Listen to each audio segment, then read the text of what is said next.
Emily! Emily! Why are you mad at me? I'm not mad at you. But you've been treating me so funny lately. Well, I guess you should know right afterwards. Goodbye, Miss Corcoran. Goodbye, Miss Corcoran. What is it?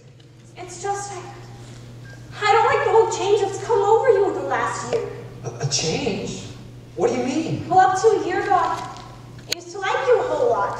And I used to watch you as you did everything because we've been friends for so long. And then you began spending all your time at baseball. And you never stopped to speak to anybody anymore. But not even to your own family you didn't. And it's a fact, George. You got awful conceited and stuck up, and all the girls say so. They may not say so to your face, but that's what they say about you behind your back. And it hurts me to hear them say it. But I've got to agree with them a little. I'm sorry if it hurts your feelings, but I can't be sorry I said it. I'm glad you said it. I never thought that such a thing was happening to me. I guess it's kind of hard for a fellow not to have faults because of his character. Well, I expect a man to be perfect, and I think he should be. I don't think it's possible to be perfect, Emily. Well, my father is, and as far as I can see, your father is too.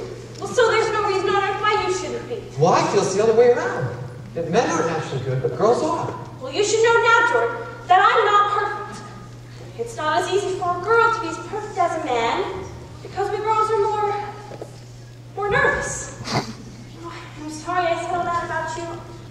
I don't know what made me say it. Emily. And now I can see it's not even the truth at all. And suddenly, it doesn't seem so important anyway.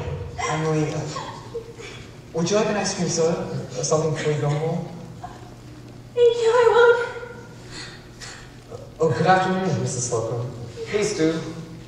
Let me get the door for you. Well, hello, George. Hello, Emily. What can I get for you? Why, Emily, what are you crying about, dear? She just had an awful scare, Mrs. Morgan. She almost got run over by that hardware store. Everyone said Tom Huckins drives a crazy man. Well then, here, take a glass of water. You look all shook up. I'll tell you, you gotta look both ways across Main Street these days. Well, anyways, what can I get for you? Strawberry frosty. Thank you, Mrs. No, Emily. Have ice cream soda with me. 2 strawberry ice cream sodas, Mrs. Morgan. 2 strawberry ice cream sodas coming right up. Yes, sir. Yes, sir. You know, there are about 125 horses on Grover's Corner right now as I'm speaking to you. And the state inspector came yesterday. Said they're bringing in these automobiles. Better to just stay home. You know, I can remember when a dog could lay right in the middle of Main Street and nothing will come along to disturb him. Well, anyways, here are your drinks. Enjoy them. Ah, Miss Ellis, I'll be right with you. They're so expensive. Don't think of that, Emily. We're celebrating our election.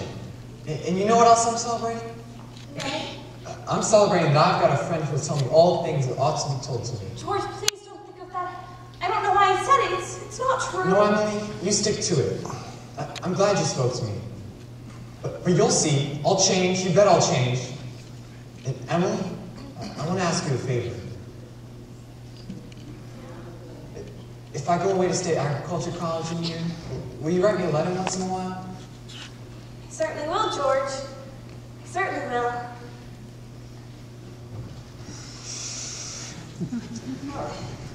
It certainly seems like being away for years, you would get out of touch with things.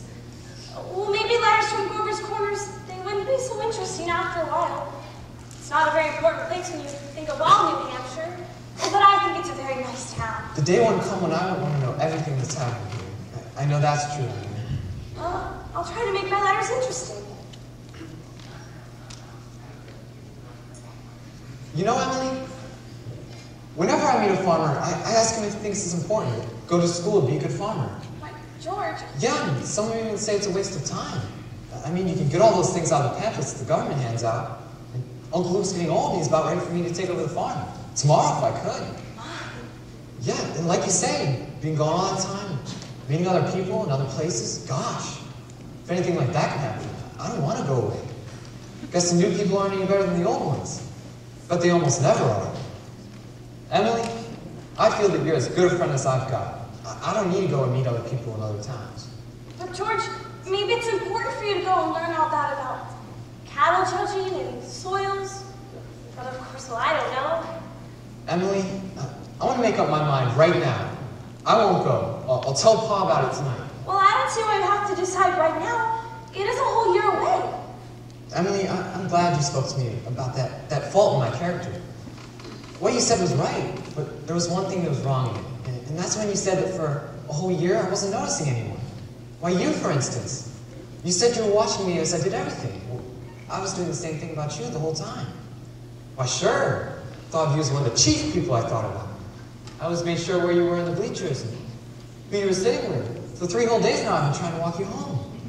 But something's always gotten in the way. I mean, yesterday I was waiting for you against the wall and you walked home and missed Corcoran.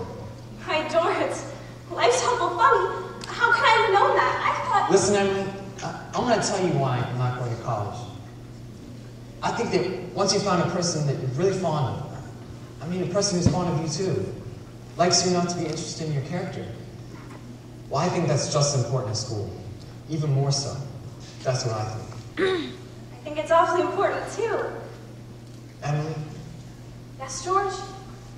If I do improve and make a big change, would you be, I mean, could you be? I am now, George. I always have been.